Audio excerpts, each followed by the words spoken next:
Ah oui, ouais. Là, attention, ce sera ça pour le bêtisier. Bonjour à tous et bienvenue pour notre nouvelle interview en face à face. Aujourd'hui, nous recevons Nathalie Duflo qui travaille pour le cabinet Randstad Reismart. Excusez-moi, c'est pas évident à dire. Bonjour Nathalie, comment vas-tu? Bonjour Sandrine, merci de m'accueillir aujourd'hui. Écoutez, ça va. Ça va? Oui, vous allez bien? Ça va. Nathalie, parle-nous de ton parcours professionnel. Alors, j'ai un parcours un peu atypique. En fait, on aime ça chez Direct Jobs TV, les parcours alors ça tombe bien. atypiques. J'ai fait tout d'abord un bac en ce qu'on appelle maintenant, je ne sais plus d'ailleurs, mais moi c'était gestion comptabilité à l'époque. D'accord. Ensuite, j'ai évolué sur un DUG AES et une licence en management du commerce qui m'a permis en fait de rentrer chez Camaïeu à l'époque et j'ai évolué dans cette enseigne jusqu'à responsable de magasin. Et puis en 2007, je me suis posé pas mal de questions et j'ai souhaité découvrir autre chose. Alors par le métier que j'exerçais, j'avais la possibilité de recruter, de gérer des plannings, de faire des entretiens. Et cette partie-là me plaisait beaucoup. Donc ensuite, je me suis dit, tiens, pourquoi pas rechercher un métier qui serait plus en lien avec ça. J'ai donc réalisé un bilan de compétences qui m'a permis donc, de voir un peu, d'identifier de nouveaux projets professionnels. Et ça m'a permis surtout de m'éclairer sur un projet qui était en lien avec les ressources humaines.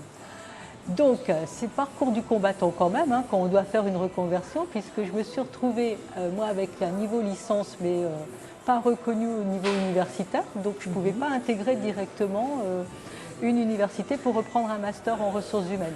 J'ai donc fait une VAF, donc validation des acquis professionnels. C'est un dispositif qui est encore très peu connu aujourd'hui, malgré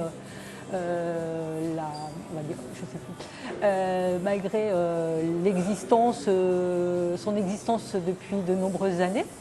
Ce dispositif en fait m'a permis de gommer en fait les diplômes que je n'avais pas pour pouvoir intégrer le Master 2 en ressources humaines à l'IAE de Lille. Ensuite, pour autant, c'était pas si simple, puisque quand on souhaite se reconvertir en France, on a quand même tendance à nous mettre dans des cases. Oui, bien sûr. Et donc là, je me suis retrouvée dans la case commerce, distribution. Et je ne voulais plus travailler dans ce secteur d'activité. Donc j'ai réalisé en fait un stage au sein d'une agence intérim pour une entreprise concurrente aujourd'hui à la nôtre. Et ça m'a permis en fait d'évoluer sur tout ce qui est métier RH, connaissance des métiers de l'industrie, de la logistique. Comme c'était une agence généraliste, ça m'a permis de découvrir tout ce monde que je ne connaissais pas. Les formations attenantes, comme les CACES, etc., les habilitations électriques. Et puis, au fil des années, ensuite, j'ai eu l'opportunité de rentrer chez un prestataire, donc un cabinet en lien avec cette agence qui était Adéco Parcours Emploi, tant pis, on va le nommer. On va le nommer. Et puis, donc là, c'était en fait à l'époque une prestation pour le Pôle emploi et l'accompagnement des demandeurs d'emploi pour les repositionner sur un job, un emploi, et on les accompagnait pendant 9 mois. Aujourd'hui, donc, tu travailles pour le cabinet Randstad Reismart, si je le dis bien. Randstad Reismart. Oula, ouais, c'est un peu plus compliqué. Donc c'est une filiale du groupe Randstad qui est spécialisée dans le conseil en ressources humaines. Oui. Le cabinet a changé de nom récemment. Il s'appelait avant HR Consultancy Partners, exactement. Ce changement de marque s'inscrit dans l'ambition du cabinet de devenir un acteur incontournable sur le marché français de la transition professionnelle. Parle-nous un peu plus de ce cabinet. Alors, on est effectivement la branche conseil du groupe Randstad en France.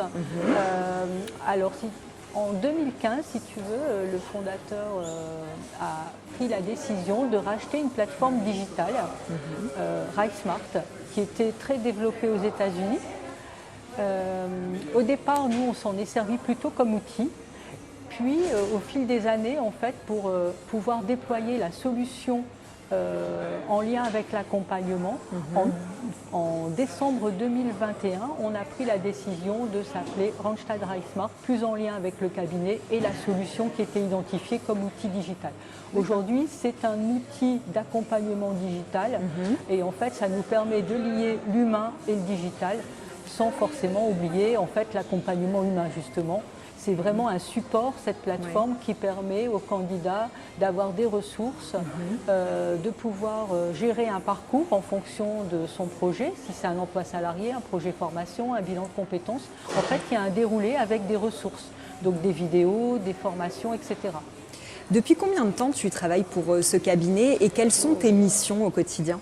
Alors moi je suis dans le cabinet depuis 2009 et mes missions donc, se découpent plutôt en 3 missions. Donc je suis en charge essentiellement de la partie accompagnement des salariés dans le cadre des mobilités internes ou externes. Donc ça peut être des replacements, des bilans de compétences, des repositionnements suite à des plans de sauvegarde de l'emploi. Ensuite j'ai une partie de repositionnement des salariés, donc là c'est la partie chargée de relations entreprises pour une partie des salariés que mes collègues aussi accompagnent, donc je suis en charge de les repositionner auprès des entreprises. Et l'autre partie, c'est une partie plus commerciale pour promouvoir en fait nos solutions, nos expertises auprès des entreprises. Le cabinet met à disposition des expertises RH innovantes donc, et personnalisées. Peux-tu nous en dire plus sur les différents domaines d'expertise du cabinet? Alors aujourd'hui, effectivement, on a, notre cabinet tourne autour de 4 expertises. En fait, essentiellement tout ce qui est accompagnement dans les métiers des ressources humaines. Donc on peut accompagner les ressources humaines dans le déploiement, par exemple, d'une cartographie de compétences, de solutions RH, d'accompagnement des managers. On a une partie transformation qui est plus là liée à la mobilité interne et externe des salariés, les replacements, les bilans de compétences, dans le cadre de plans de sauvegarde de l'emploi, de restructuration d'entreprise. Une partie aussi qui est sur tout ce qui est qualité de vie au travail, accidentologie, sécurité au travail. Et puis l'autre partie, c'est tout ce qui est développement du capital humain. Donc là, on est plus sur tout ce qui est assessment, évaluation, etc. Concrètement, quels avantages ont les entreprises à travailler avec vous, à faire appel à vos services? Alors déjà, pour notre force, c'est de pouvoir accompagner les entreprises au plus près de leurs demandes, de leurs besoins. On personnalise aussi notre réponse et on fait du sur-mesure par rapport à leurs demandes. Et on lie tout ça avec un outil justement qui est le support RiseSmart de l'accompagnement digital. D'accord. Votre cabinet est présent dans plus de 100 pays, intervenant dans plus de 40 langues. Y a-t-il des projets de développement, enfin d'autres projets de développement pour 2022? Alors aujourd'hui, on porte un intérêt particulier à déployer la solution RiseSmart déjà sur notre territoire, la France. Et puis, ça permet également, cette solution, de pouvoir accompagner les salariés, quel que soit l'endroit où ils se situent dans le monde, avec le même process d'accompagnement. Puisque le support, c'est une plateforme digitale avec une méthodologie qui est vraiment propre à RiseSmart et qu'on est en charge de déployer aujourd'hui sur la France. Ces dernières années, les soft skills sont devenus hyper importantes dans les processus de recrutement. Aujourd'hui, on ne cherche plus simplement des compétences techniques, mais aussi justement des compétences comportementales. Quelles compétences comportementales ou soft skills faut-il pour travailler pour le cabinet? Alors, nous, les soft skills les plus importants, je dirais que c'est surtout la capacité d'adaptation, puisqu'on est quand même amené à évoluer dans des environnements complètement différents. Ça peut être de l'industrie pharmaceutique, de l'industrie automobile, du tertiaire, de la mutuelle, des assurances. On accompagne aussi tout type de profil. On doit être en capacité aussi à s'adapter à, par exemple, quelqu'un qui est opérateur de production, comme un cadre dirigeant. Demain, peut-être aller faire un rendez-vous avec un client dans une entreprise, présenter nos prestations. venir faire une émission télé, Entre autres. entre autres. Donc voilà, on a quand même la capacité d'adaptation, c'est un élément important. L'autonomie aussi, parce qu'on est quand même, quand on est sur un site industriel, on est seul la plupart du temps. Après, c'est vrai qu'on est soutenu par nos managers, mais Bien sûr. on est quand même face à face avec le candidat et on doit faire preuve de bon sens, bien sûr. Par rapport aux décisions, aux orientations qu'on peut lui apporter. Et puis surtout, le travail en équipe malgré tout, parce que même si on est seul sur nos missions, parfois on est aussi amené à travailler en mode projet avec d'autres collègues, parce qu'on est sur plusieurs missions. Et on doit échanger aussi par rapport à certaines problématiques qu'on pourrait rencontrer sur une mission. Et enfin, Nathalie, la grande question, est-ce que tu recrutes en ce moment? Et si oui, pour quel poste? Et comment faire, pour ceux qui nous regardent justement, pour postuler? Alors, pour les candidatures actuelles, il y a un poste de chargé de relations entreprises qui est à pourvoir en principe sur la région Île-de-France. D'accord. Il ne faut pas oublier, c'est que nos métiers aussi demandent une grande mobilité. On est amené à se déplacer régulièrement sur un territoire, voire au niveau national. Donc, ça nécessite quand même de pouvoir être mobile.